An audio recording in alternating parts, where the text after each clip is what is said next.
Hi guys, my name's Kate. Welcome to my unbox and setup video for the ELGATO Keylight. Firstly, inside the box we have this very helpful instruction manual. You definitely want to hold on to this one.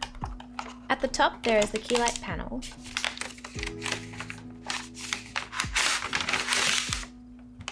It's pretty big and not actually as heavy as I expected it to be.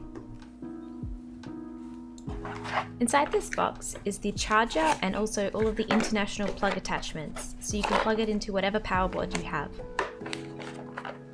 They also include a non-slip rubber washer if you wish to attach other things. Lastly is the pole itself and also the screw mount.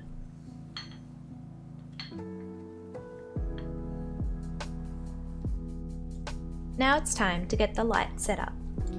Firstly, you'll want to loosen the clamp to meet the size of your desk, and then you can retighten it as you attach it. A reminder to not over tighten it, you don't want to damage the desk or the clamp itself. Nice. Next you want to attach the actual key light to the pole. This here is the power plug and not where you screw in the light. Just so you don't make the same mistake as I did when I first tried to set this up. Now you just want to tighten and screw your key light on. Nice. Now we're looking at the back of the key light. It is now time to plug it into power. Some important notes at the back here, you have the on, off and also the reset button. Time to hit the on switch. Your light is now on, but now we need to do some setup. First you want to pick up the ELGATO Control Center app. Once you have the app, you'll be greeted with this page.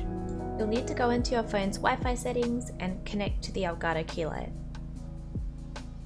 Now your key light should pop up in the app and you can change color balance and brightness. Here's a little demo of just how easy it is. And that's it. I hope you enjoyed this setup video and that you have fun with your new light.